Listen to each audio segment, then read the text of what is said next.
मैं इस इदारे के तमाम जिम्मेदारों, उसातिज़ा, मुआमिनीन, मुताल्लिकीन को तहे दिल से मुबारकबाद पेश करता हूँ। बिलखुसूस हजरत मौलाना कलीम साहब मदजिल्लुहुल आली, कलीम साहब आप ही हैं। इतनी सादगी के साथ इन्होंने मुझे दावत दी, क्योंकि उम्मन उलमाए किराम जब बात करते हैं तो बड़े लाम काफ के साथ करते हैं। इस सादगी के साथ इन्होंने गुफ्तगू की तो मैंने समझा कि इंतजामिया का कोई बंदा है, अराकीन कमेटी में से कोई है।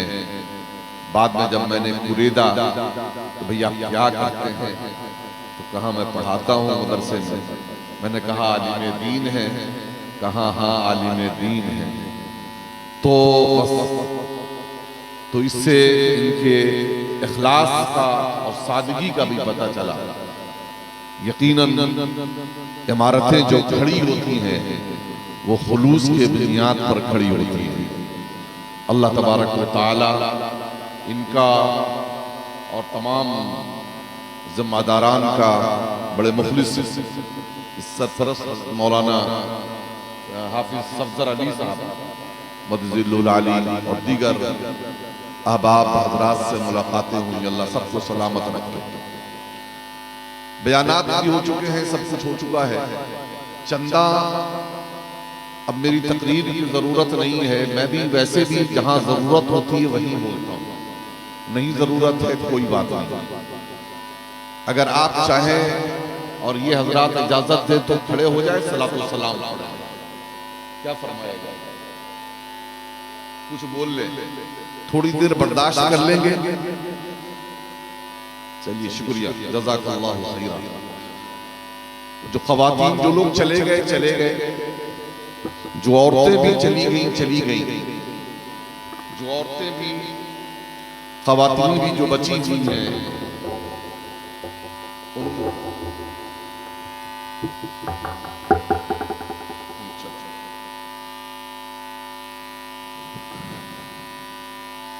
उन बची हुई ख़वातीन और बचे हुए मर्द हज़रात से चंद बातें अर्ज करनी है। खतीबे नौजवान हजरत मौलाना मोहम्मद सुल्तान रज़ा साहब सीवानी की बड़ी उम्दा तकरीर हुई बिलाशुबा, और उन्होंने मदरसे मदारिस की खिदमात और उलमा और हुफ़ाज़ ने किस तरीके से दीन को बचाया है और दीन के लिए जिद्दोजहद कर रहे हैं, उसे उन्होंने बयान किया। और साथ ही साथ नौजवानों को ये तरगीब दिलाई कि वो अपने वालिदैन का ख्याल करें। वालिदैन वो हैं कि जिन्होंने आपको खूने जिगर पिलाकर पाला है। आज मैं सोचता हूं कि मैं जरा अपनी बात उल्टी तरफ से शुरू करता हूं। यकीनन वालिदैन की खिदमत और इताअत इंतहाई जरूरी है, लेकिन सवाल ये भी पैदा जरूर होगा कि अगर औलादें नालायक हो रही हैं तो क्यों हो रही हैं। मेरे प्यारे, पहली बारी जो आती है वो बच्चों की बारी नहीं आती है, पहली बारी वालिदैन की आती है। बच्चे चाहे वो बेटियों की शक्ल में हो या बेटों की शक्ल में हो, वो ऐसे नर्म मुलायम मिट्टी की तरह है कि जिसको आप जैसा चाहे वैसा बना दे। बच्चा जब 3 साल का हो, 4 साल का हो, 5 साल का हो, 7 साल का हो, वो बच्चा आपके कंट्रोल में होता है। आप उस बच्चे की सही तरबियत करेंगे तो बच्चा निखर कर दुनिया के सामने आएगा। बच्चे को देखकर वालिदैन का भी पता चल जाता है। याद रखें, जितनी अजीम शख्सियतें पैदा हुई हैं, उन तमाम बड़ी शख्सियतों को बड़ा बनाने में उनके वालिदैन का किरदार होता है। और वालिदैन में सबसे पहला किरदार अगर होता है तो माओं का किरदार होता है।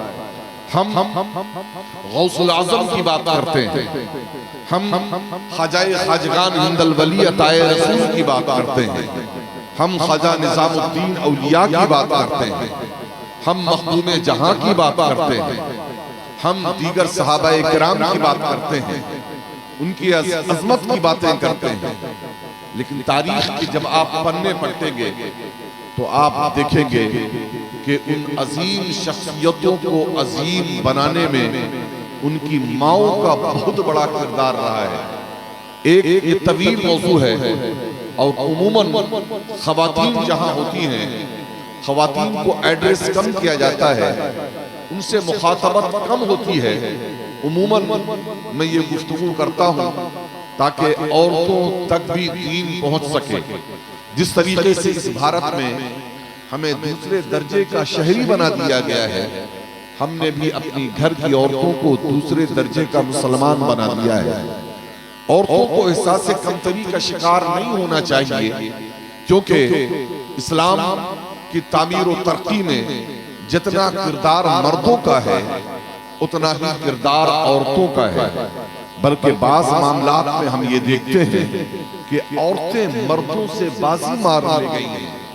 आका करीम सल्लल्लाहु अलैहि वसल्लम ने जब इस्लाम पेश किया, खुदाए वहदहु ला शरीक को की कलमे को पेश किया है, तो सबसे पहले हुजूर के कलमे को जिसने कबूल किया है वो कोई मर्द नहीं है, बल्कि वो एक औरत है जिनका नाम सैयदा खदीजतुल कुबरा रज़ियल्लाहु ताला अन्हा है।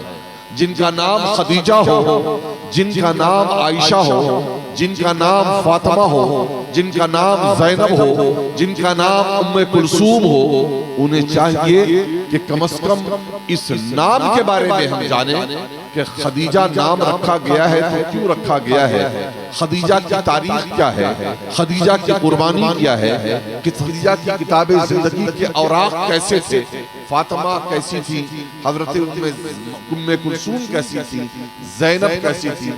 मेरी बहनों और बेटियों, मैं अर्ज करना चाहता हूँ, याद रखो ये हजरत गौसुल आजम है। हजरत गौसुल आजम का नाम मुहीउद्दीन अब्दुल कादिर है। अब्दुल कादिर को गौसे आजम बनाने वाली उनकी माँ उम्मुल खैर फातिमा है। हजरत ख्वाजा मुईनुद्दीन चिश्ती को गरीब नवाज बनाने वाली उनकी माँ उम्मुल वरा बीबी माहे नूर है। हजरत निजामुद्दीन को महबूब इलाही बनाने वाली उनकी माँ सैयदा बीबी जुलेखा है। हजरत ख्वाजा शरफुद्दीन को मखदूम शरफुद्दीन को मखदूम जहां बनाने वाली उनकी माँ हजरत सैयदा बीबी रजिया खातून है। इसी तरीके से अजीम खवातीन है। एक सहाबी का नाम आपने सुना होगा, आपने नहीं सुना है, ये सारे जो ऊपर वाले उलमा हुफ्फाज कुर्रा बैठे हुए हैं इन्होंने जरूर सुना है। नाम है अनस बिन मालिक। अनस बिन मालिक बड़े अजीम शख्सियत के मालिक हुए हैं। वो अनस बिन मालिक जब पैदा हुए हैं, बाप जानते हैं कौन था? बाप उनका मुशरिक था, लेकिन उनकी माँ उम्मे सुलैम ने इस्लाम कबूल कर लिया। खवातीन गौर से सुने कि अनस बिन मालिक की माँ का नाम उम्मे सुलैम है। उम्मे सुलैम ने इस्लाम कबूल कर लिया, हुजूर की दावत कबूल कर ली है, लेकिन बाप को ये तौफीक हासिल नहीं हुई है।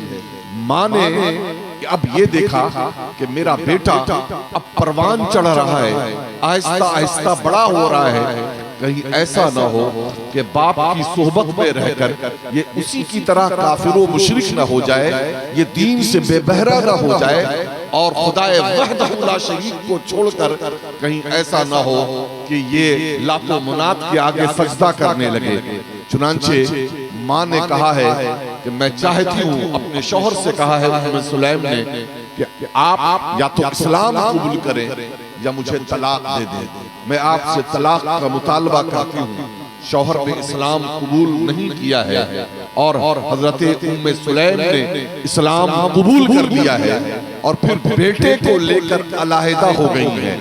हसीनो जमील खातून थी, हसीनो जमील खातून थी, उनके हुस्न और जमाल की बुनियाद पर उसी मदीना में न जाने कितने कुफ्फारो मुशरिकीन जो साहिब सरवत थे, दौलत वाले थे, उनका पयाम निकाह आ रहा है, लेकिन उम्मे सुलैम ने किसी की दावत को कबूल नहीं किया, किसी से निकाह करना पसंद नहीं किया है।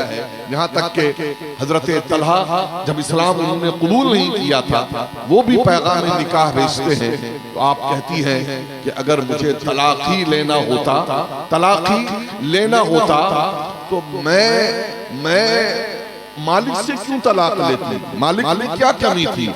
लेकिन अगर तू वाकई मुझको निकाह में रखना चाहता है तो मुझको निकाह में लेने के लिए मेरा मेहर न सोना है, न चांदी है, न अशरफी है, न जायदाद है, बल्कि मेरा मेहर इस्लाम है। तू अगर इस्लाम कबूल करता है तो मैं तेरे निकाह में आने के लिए तैयार हूँ।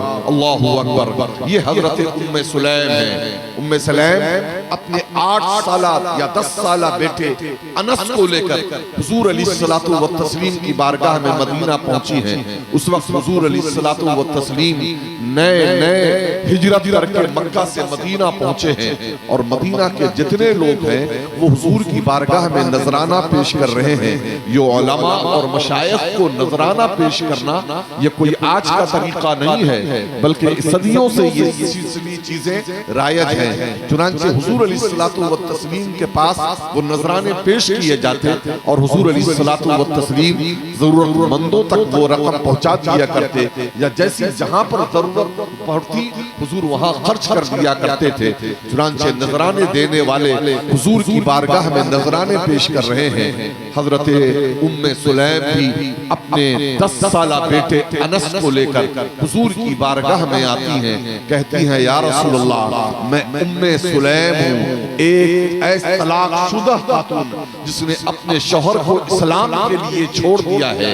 मेरे पास कोई दौलत नहीं है, मेरे पास कोई सोना चांदी नहीं है कि आपकी बारगाह में मैं नजराना पेश कर दूं, लेकिन या रसूल अल्लाह ये मेरा बेटा है, मैं अपने बेटे अनस को खादिम के तौर पर आपकी बारगाह में पेश करती हूँ, आप इसे कबूल कर लें। अल्लाहु अकबर। लोगों ने सोने चांदी पेश की है, लेकिन हजरत उम्मे सुलैम ने अपने बेटे अनस को खिदमत के लिए हुजूर की बारगाह में पेश कर दिया है, और हुजूर अलैहिस्सलातु व तस्लीम की खिदमत में तकरीबन 10 साल हजरत अनस बिन मालिक रहे हैं, और उन 10 साल दौर में 2200 कुछ हदीसें रिवायत की हैं। बात ऐसी हदीसें हैं जो हजरत अनस रिवायत न करते, वो हदीसें दुनिया के सामने न आती, क्योंकि अनस उस वक्त हुजूर के साथ होते थे न जिस वक्त अबू बकर होते थे, न उमर होते थे, न उस्मान होते थे, न अली होते थे, न कोई दूसरा सहाबी होता था। जिलवत में अनस होते थे, खिलवत में अनस होते थे, सफर में अनस होते थे,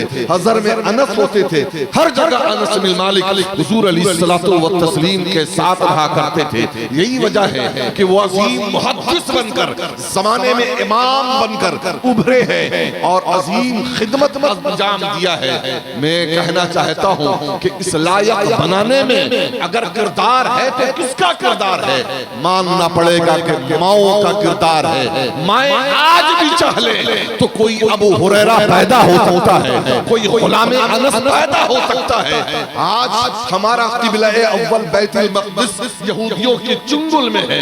हम फिलिस्तीनियों के लिए दुआएं कर रहे हैं, या अल्लाह कोई उमर भेज दे, या अल्लाह कोई अय्यूबी भेज दे, या अल्लाह कोई खालिद बिन वलीद पैदा कर दे। याद रखे ये खालिद बिन वलीद आज भी चाहे, माए अगर चाहे, वालिदैन अगर चाहे तो अपने बच्चों को अजीम बना सकती हैं, गुलाम अय्यूबी बना सकती हैं, गुलाम खालिद बना सकती हैं। मैं अर्ज करता हूँ, देखें मैं आप बाप का और माँ का कितना बड़ा किरदार होता है।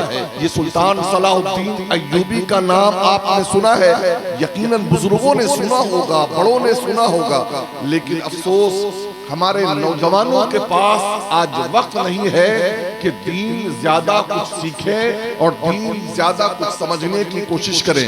मौलाना बड़ी अच्छी बात कर रहे थे कि 1% सिर्फ 1% बंदा वो ऐसा है जो मदरसों में पढ़ने वाला है, लेकिन 1% मदरसों में पढ़ने वालों की जिम्मेदारी बनती है कि मस्जिद वही आबाद करे, मदरसा वही आबाद करे, काल अल्लाह काल रसूल की सदाएं वही बुलंद करे, उर्दू की खिदमत वही करे, फरोग़ इंसानियत का काम वही करे, खिदमत खल्क़ का फरीज़ा वही अंजाम दे। उंगलियां उठती हैं तो उसी की तरफ उठती हैं, बकिया 99% की तरफ किसी की तवज्जो नहीं होती है।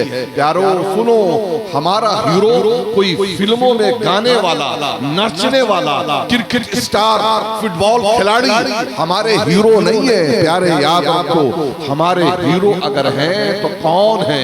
ये सहाबा की मुक़द्दस जमात हमारी हीरो है, सलाहुद्दीन अय्यूबी हमारे हीरो है, खालिद बिन वलीद हमारे हीरो है, सुल्तान नूरुद्दीन ज़ंगी हमारे हीरो है।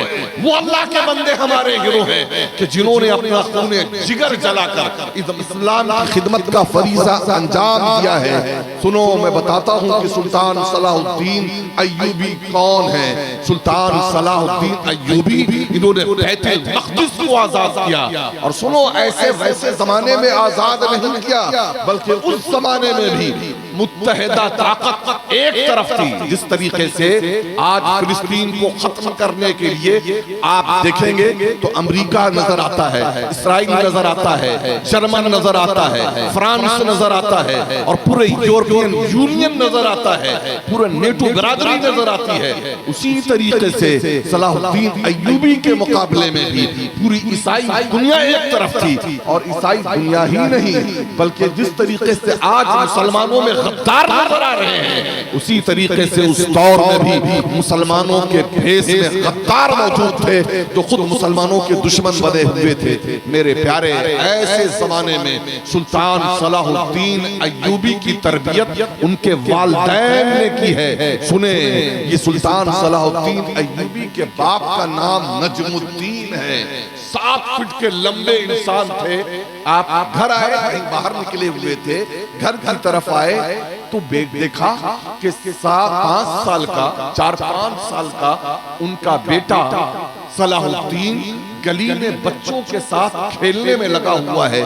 हजरते नजमुद्दीन रुक गए, बेटे को तमाचा लगाया और उसके बाद उसके गरिबान से पकड़ा है, सर के ऊपर उठा लिया है। सोचो कि 7 फीट का बंदा हाथ उठा ले तो पूरा तकरीबन 10 फीट का मामला हो जाता है। और उसके बाद बेटे से कहा है, बेटे सलाहुद्दीन, मैंने तेरी माँ से जो शादी की थी वो शादी इसलिए नहीं की थी कि मेरे घर कोई बेटा पैदा हो तो लहबो लईब में मुब्तला रहने वाला, खेल कूद में पड़ा रहने वाला बेटा पैदा हो, बल्कि मैंने तेरी माँ से इसलिए शादी की थी कि मेरे घर कोई औलाद जन्म ले तो ऐसी औलाद जन्म ले जो क़िबले अव्वल को आजाद करे, बैतुल मक़दिस को पंजे ईसाई से उसे निजात दिलाए, छुड़ाए, और उसके बाद ऊपर से छोड़ा है। सलाहुद्दीन नीचा गिरा है, 4 साल का बच्चा बिलबिलाने लगा है, तकलीफ, चेहरे पर तकलीफ के आसार आए हैं। नजमुद्दीन आगे बढ़े हैं, लेकिन फिर बाप तो बाप ही होता है। बाप का दिल पलटकर बेटे की तरफ देखा, बेटे के चेहरे पर तकलीफ देखी, करीब आए, पूछा कि बेटा नजमुद्दीन, बेटा सलाहुद्दीन, दर्द होता है, तकलीफ हो रही है?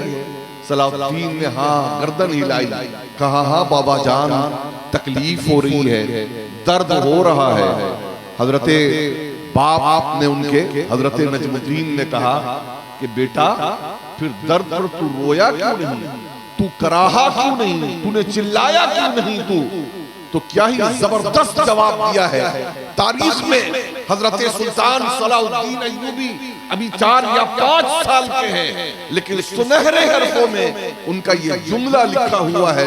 फरमाते हैं बाबा जान जिसे क़िबले अव्वल आजाद करना हो उसे ज़ेब नहीं देता कि उसे थोड़ी सी तकलीफ में वो रोए, चिल्लाए, गिड़गिड़ाए और आंसू बहाए। सुभान अल्लाह। इस अंदाज में सुल्तान सलाहुद्दीन अय्यूबी की वालिदैन ने तरबियत की है और मर्द मुजाहिद बनकर मैदान अमल में आए हैं और जमाने के सामने एक मिसाल बनकर आज एक हीरो के रूप में वो दुनिया की निगाहों के सामने है। जिस वक्त हजरत सुल्तान सलाहुद्दीन अय्यूबी का इंतकाल हुआ, दुनिया यूरोप ने जश्न मनाया कि अब हम फिर से फतह हासिल कर सकते हैं, मुसलमानों को ज़ेर कर सकते हैं।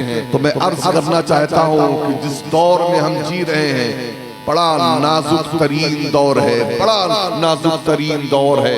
ये हमारा देश पूरी तरीके से बारूद के ढेर के ऊपर है। बस एक चिंगारी की जरूरत है, वो चिंगारी लगाई जाए और वो उड़ जाए।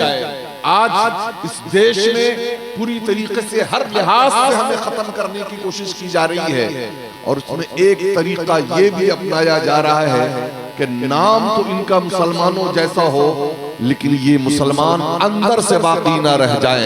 यही वजह है कि इंग्लिश मीडियम के स्कूलों में सूर्य नमस्कार तो पहले ही कराया जाता था, सरस्वती पूजा तो पहले ही हुआ करती थी और न जाने कितने किस्म के पूजे हुआ करते थे, लेकिन अब जय श्री राम के नारे भी लगवाए जा रहे हैं। अब योगा के नाम पर दूसरी चीजें भी सामने आ रही हैं।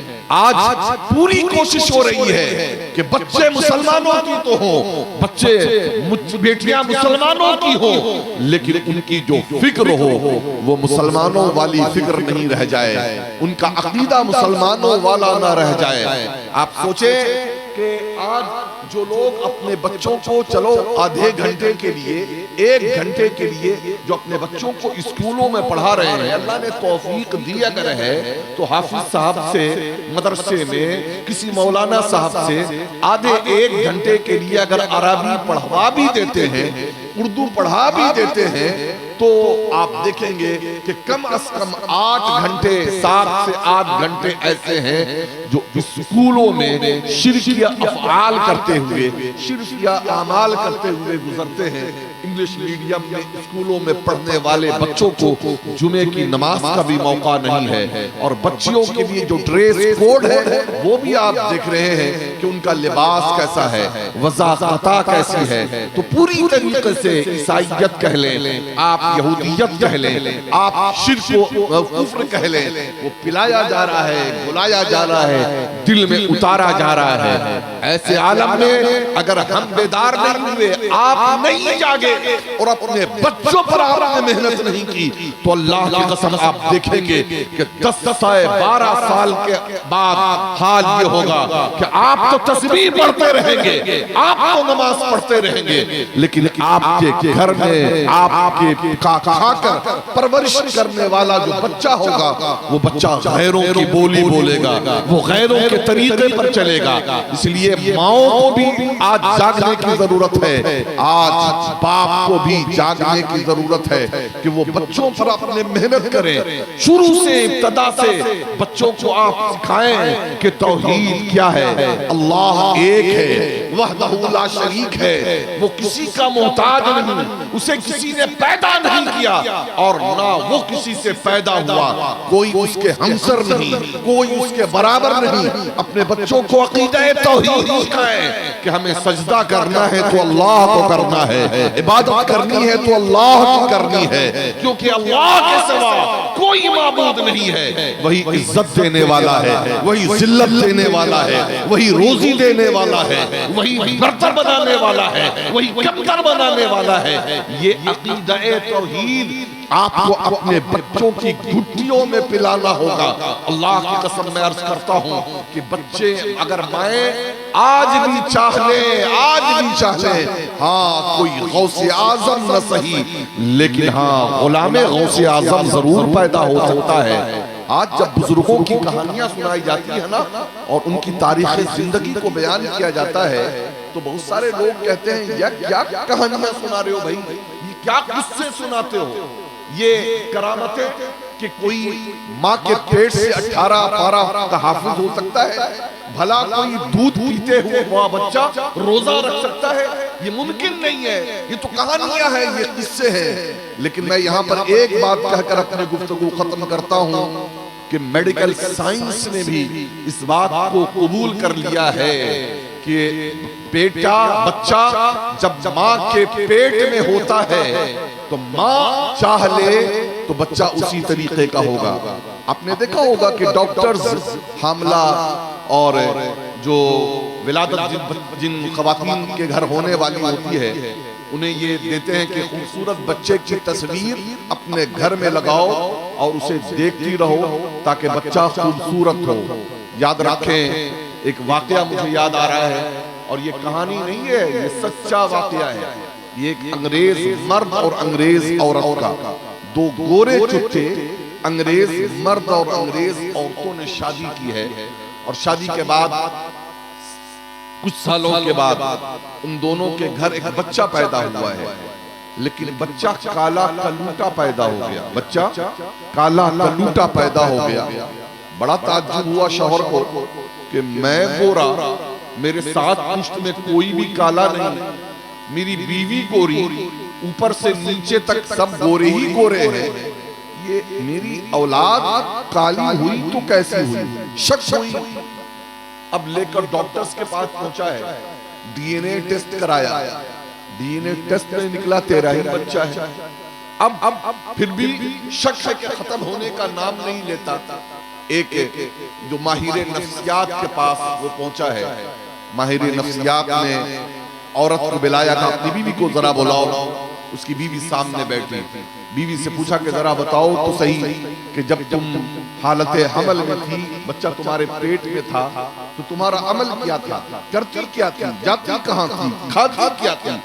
कहा कुछ भी तो नहीं, नॉर्मली जो खाता खाती थी, घर ही में रहती थी, मैंने छुट्टी भी ले ली थी अपने ऑफिस से, बस मॉर्निंग वॉक के लिए मैं घर से सुबह निकला करती थी। कहा अच्छा मॉर्निंग वॉक के लिए निकलती थी, बताओ तो सही कि मॉर्निंग वॉक के लिए तुम जाती कहाँ थी? कहा फला पार्क के पास मैं जाती थी। कहा और आगे बताओ? कहा उस पार्क के अंदर मैं एक राउंड मारती थी। कहा अच्छा जरा और आगे बताओ? कहा फिर एक अच्छा सा चबूतरा था, बैठने की एक जगह थी, मैं वहां बैठ जाती थी। कहा हाँ आओ आगे कुछ बताओ, कुछ आओ?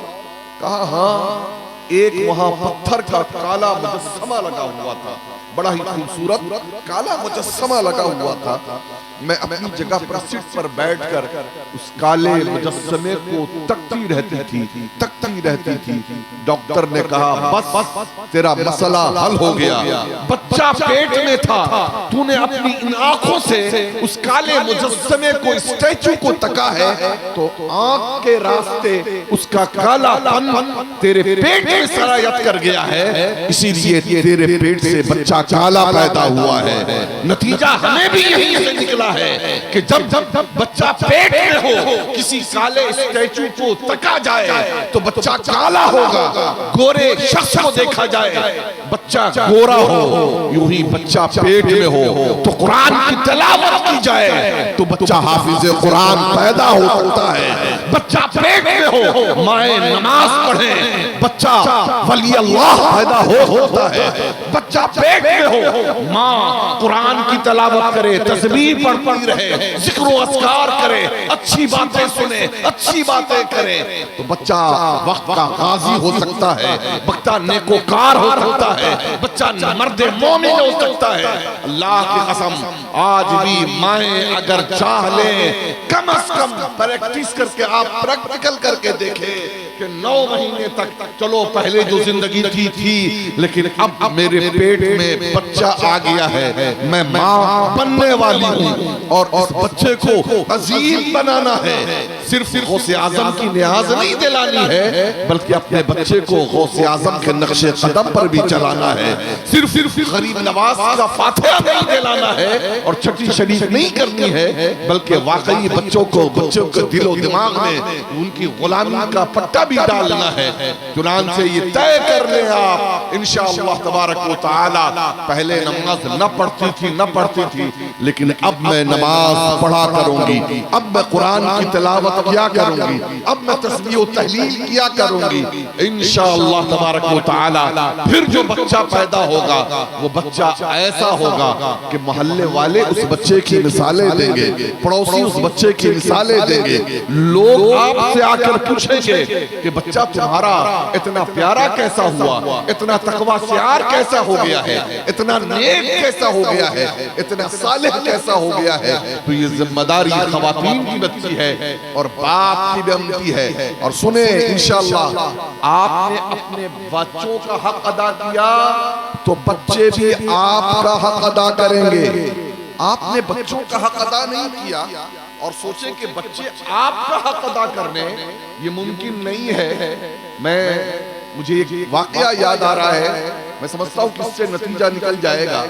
सैयदना उमर फारूक रज़ी अल्लाह ताला अन्हु की बारगाह में एक बाप अपने बेटे का मुकद्दमा लेकर पहुंचा कि मेरा बेटा है, ये मेरे हक को अदा नहीं करता, ये मुझे खर्च नहीं देता, ये मेरी इज्जत नहीं करता, ये मेरा अदब नहीं करता। हजरत सैयदना उमर फारूक का जलाल तो मशहूर था ना, आंखें लाल हो गई, दुर्रा निकाला, बेटे की तरफ जो सख्त नजर डाली है, बेटे ने हाथ जोड़ लिया, कहा हुजूर क्या सिर्फ बाप का बेटे के ऊपर हक बनता है, बेटे का बाप के ऊपर कोई हक नहीं बनता है? सैयदना उमर फारूक ने कहा हाँ, पहले तो बेटे का ही बाप के ऊपर हक बनता है। कहा हुजूर बता दिया जाए वो क्या हक है। सारे बाप सुने, और बाप जो नहीं है, बाप बनने वाले हैं या बाप बने नहीं है, जिनका निकाह होने वाला है, वो सुने इस्लाम कैसा कानून देता है और इस्लाम की तालीम कैसी है। सुने हजरत सैयदना उमर ने फरमाया सबसे पहला हक ये है, पहला हक ये है एक बाप का कि वो अपने बेटे के लिए माँ तलाश करे तो दीनदार माँ तलाश करे। अल्लाह की कसम जरा सोचो तो सही, कितने लोग ऐसे हैं जो दीनदार माँ तलाश करते हैं, दीन के अलावा सब कुछ देखते हैं। सबसे पहले हसीन व जमील होना चाहिए, मालदार होना चाहिए, बिरादरी होनी चाहिए। आज इस बिरादरी की लानत ने न जाने कितनी बच्चियों के सर के बाल सफेद कर दिए हैं। बिरादरी होटली मिलाने में लगे हुए हैं। और अलमिया तो ये है कि तकरीबन एक तरह की बिरादरी है, तकरीबन बराबर है। फर्क ये है कि एक बेचारा कुछ और काम करने लगा, दूसरा बेचारा कुछ और काम करने लगा, बिरादरी बन गई साहब। और अब हाल ये है कि ये दो बिरादरी वाले आपस में रिश्ता करने के लिए तैयार नहीं। अल्लाहु अकबर, अल्लाहु अकबर। मेरे प्यारों, इस लानत से निकलो। जनाब इकबाल ने इसलिए कहा था ये तो सैयद भी हो, मिर्जा भी हो, अफगान भी हो, तुम सभी कुछ हो, बताओ तुम मुसलमान भी हो। आज हमारे अंदर अंदाज़े मुसलमानी नहीं है और इस्लाम और शान मुसलमानी छोड़कर सब कुछ हमारे अंदर मौजूद है। सुनिए हजरत उमर फारूक ने कहा कि सबसे पहले माँ दीनदार होना चाहिए, दीनदार औरत से शादी करे। कहा हुजूर दूसरा हक बताएं। कहा दूसरा हक ये है कि बच्चा जब पैदा हो तो उसका नाम बुजुर्गों के नाम पर रखना चाहिए, अल्लाह और उसके रसूल के नाम पर रखना चाहिए, अच्छी निस्बत वाला नाम रखना चाहिए। कहा हुजूर तीसरे हक भी बता दें। कहा तीसरा हक ये है कि बेटे को दीन सिखाना चाहिए, बेटे को दीन सिखाए। पता चला एक बाप और एक माँ, एक बाप का तीन हक है, एक बाप के ऊपर एक बेटे का तीन हक पहले बनता है कि दीनदार माँ तलाशे, अच्छा नाम रखे, दीन की तालीम दिलाए। अब आप देखें वो बेटा कहता है हुजूर ये मेरा बाप जिसने मेरी माँ के लिए मुझे जिसे चुना है, जिस औरत को, वो एक फाहिशा और बदकार औरत थी, उसने एक बदकार औरत को मेरी माँ बना दिया। अल्लाहु अकबर। कहा दूसरी ये कि मैं पैदा हुआ तो मेरा नाम इसने जुआल रख दिया। जो जुआल अरबी ज़बान में वो गलाज़त में पलने वाले कीड़े को कहते हैं। और कहा तीसरे ये कि मैंने मकतब का मुंह नहीं देखा, मैंने कुरान की तालीम नहीं हासिल की, मेरे बाप ने मेरा हक, तीन का तीन हक जो बाप के ऊपर मेरा बनता है वो अदा नहीं किया है। सैयदना उमर फारूक का जलाल अब देखने लायक था। आंखें शोला बरसा रही थी। बाप की तरफ गजबनाक अंदाज में देखा, कहा तब तूने अपने बेटे का हक अदा नहीं किया है तो आज किस मुंह से बेटे से अपना हक मांग रहा है? अगर तू बेटे का हक अदा करता तो कल को बेटे से हक नहीं मांगना पड़ता। बेटा तेरा हक खुद ब खुद अदा करता। मेरे प्यारो, अगर आप चाहते हो ना कि आपके बच्चे नेक लायक बने तो पहले अपने आप को लायक बनाना होगा, नेकोकार बनाना होगा। मेरे प्यारे, मैं अर्ज करता हूँ कि मेरे आज के नौजवान नालायक नहीं है बल्कि वालिदैन ने अपने बच्चों को नालायक बना दिया है। आप जो बोएंगे वही तो उन्ना है ना, काटना तो वही है। आपने खेती किस तरह की है? बबूल बोकर आप गुलाब के फूल की तवक्को करते हैं। अगर आप गुलाब का पौधा लगाते तो गुलाब का फूल निकलता, लेकिन आपने तो गुलाब का फूल लगाया ही नहीं है, बबूल का पौधा लगाया है। बहरहाल जो गफलतें हो चुकी, जो गलतियां हो चुकी, अब ऐसे दौर में जबकि आज के डेट में अब चंद सालों के बाद हमारी नस्लों का ईमान और इस्लाम बचाना मुश्किल है और मदरसों की तरफ बड़ी टेढ़ी नजर, उलमा की तरफ टेढ़ी नजर है। ऐसे मौके पर आपकी जिम्मेदारी बनती है कि आप सब अपनी जिम्मेदारियों को निभाएं। सिर्फ उलमा के ऊपर न छोड़ें कि ये मौलाना कलीम साहब, ये फलां हाफिज साहब, ये फलां कारी साहब और फलां मदरसे ही में दीन का काम होना है। जी नहीं, ये आपकी जिम्मेदारी बनती है कि अपने घर को मदरसा बना ले, तरबियत गाह बना ले। अल्लाह ताला कहने के लिए बहुत कुछ है, लेकिन वो बड़ा प्यारा शेर जनाब इकबाल का है कि तूफाने नूह लाने से है चश्म फायदा, दो बूंद ही बहुत हैं जो कुछ असर करें। अल्लाह तबारक व तआला हमें ये तौफीक अता फरमाए कि हम अपने घरों में दीन लाएं, अपने बच्चों की तरबियत करें। और हमारे बच्चे अगर इंग्लिश मीडियम के स्कूलों में पढ़ रहे हैं तो इंग्लिश मीडियम के स्कूलों में पढ़ने वालों पर खास तौर पर नजर रखें। और ये जो 10 तलबा हैं, मैं इन्हें दुआएं पेश करता हूँ और दुआओं के साथ अपने इन बच्चों के लिए 2 शेर भी कहता हूँ बतौर नसीहत और बतौर सबक कि अपनी जबीने शौक को सस्ता मत कर लेना, ऐसे वैसे दर पे सजदा मत कर लेना। नादारी आती है और चली जाती है, पुरखों की दस्तार का सौदा मत कर लेना। आपके सर पर ये दस्तार है, एक जिम्मेदारी की दस्तार है। आपकी जिम्मेदारी बनती है कि सबसे पहले आपके वो भाई जिन्होंने कुरान नहीं पढ़ा है, आप उन भाइयों को कुरान पढ़ाएं, अपने भतीजों को कुरान पढ़ाएं, बल्कि प्यार से, नरमी से, अदब से। अगर आपके वालिद और वालदा ने कुरान नहीं पढ़ा है ना, तो अपने वालिद और वालदा को भी कुरान पढ़ाएं, अपने अगल बगल में कुरान पढ़ाएं। याद रखिए, हम तो ये सुनकर खुश हो जाते हैं कि जो हाफिज कुरान हो गया उसके लिए क्या है भाई, उसके लिए वो ताज होगा और उसके लिए तख्त होगा, उसके वालिदैन तख्त पर बैठेंगे। लेकिन उन हाफिज कुरान के लिए तख्त और ताज होगा जो हाफिज कुरान होने के साथ साथ आमिल कुरान भी हो, कुरान पर अमल करने वाले भी हों। अल्लाह ने आपको हाफिज बनाया है, अपनी नेमत बहुत बड़ी नेमत अता फरमाई है। आपकी बच्चों की जिम्मेदारी बनती है इस नेमत की कदर करें, कुरान पढ़ते रहें, कुरान को किसी हाल में भी न छोड़ें, कुरान का सौदा न करें, कुरान को बेचे नहीं।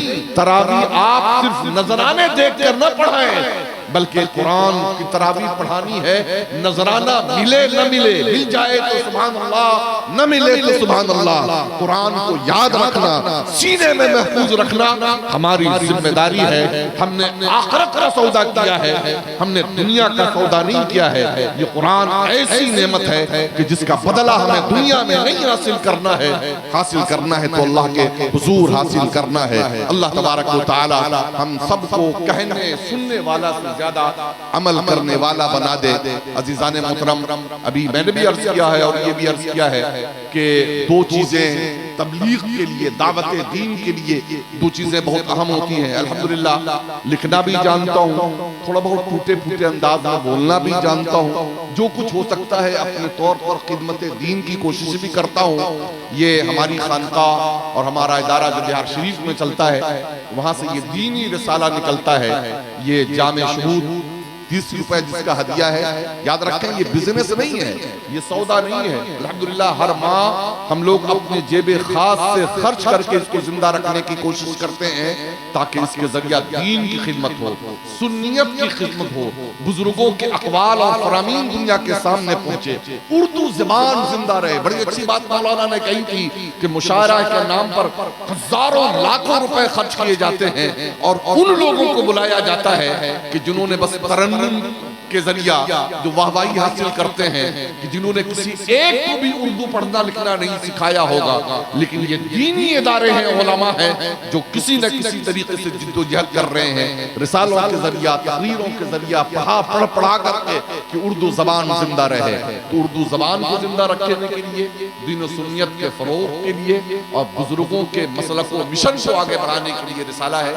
इसलिए रिसाला आप जरूर यहाँ से हासिल कर लेंगे। अल्लाह तबारक व तआला हम सब पे करम फरमाए, वक्त से आंखें मिला, गफलत की चादर छोड़ दे, धूप सर पे आ चुकी है, अब तो बिस्तर छोड़ दे। वाखिरु दअवाना अनिल हम्दुलिल्लाहि रब्बिल आलमीन।